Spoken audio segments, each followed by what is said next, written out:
नमस्कार मंडळी, आज आपण व्हेज चीज ग्रिल सँडविच बनवणार आहोत, तेही तव्यावरती।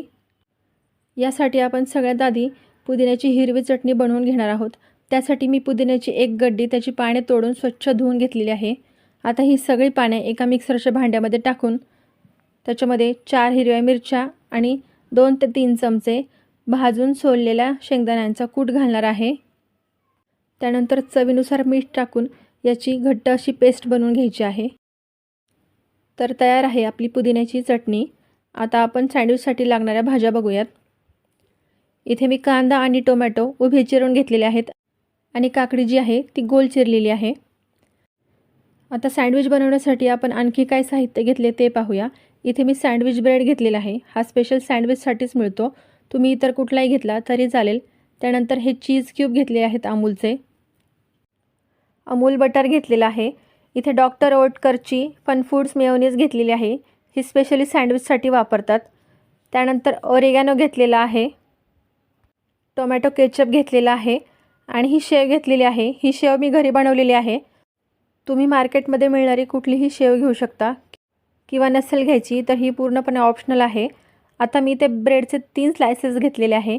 एका स्लाइसला मी टोमॅटो केचप लावणार आहे, दुसऱ्या स्लाइसला आपण जी पुदिन्याची चटणी बनवली ती लावणार आहे, स्लाइसला मेयोनीज लावणार आहे। या तिन्ही गोष्टी लावताना ब्रेडच्या अगदी कडेपर्यंत लावायच्या आहेत। आता ज्या स्लाइसला टोमॅटो केचप लावलेला आहे त्याच्यावरती मी कांदा पसरवून घेणार आहे। त्यानंतर गोल चिरलेली काकडी ठेवून घेणार आहे। भाजीचा वापर मी इथे जास्त केलेला आहे, तुम्ही तुमच्या आवडीनुसार कमी जास्त करू शकता।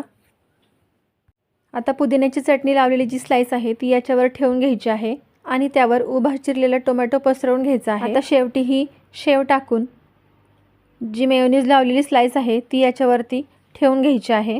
हे सँडविच बनवत असतानाच मी बारीक गॅसवरती तवा गरम करायला ठेवला होता।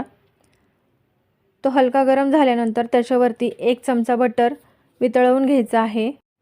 एका रुंद चमच्याच्या किंवा उन्हातल्याच्या मदतीने सँडविच उचलून तव्यावरती ठेवायचे आणि त्याला हलक्या हाताने दाबायचे, म्हणजे सँडविचची खालची बाजू सगळ्या साईडने सारखी तव्यावर शेकली जाईल।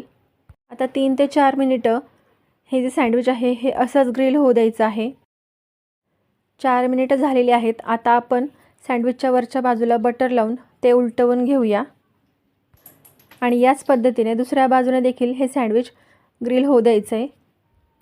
याला देखील 4 मिनिटे ग्रिल करायचं आहे। या रेसिपीच्या फुल व्हिडिओची लिंक मी खाली दिलेली आहे, नक्की पहा। आता सँडविच कट करून त्याच्यावर चीज टाकून घेऊया। धन्यवाद।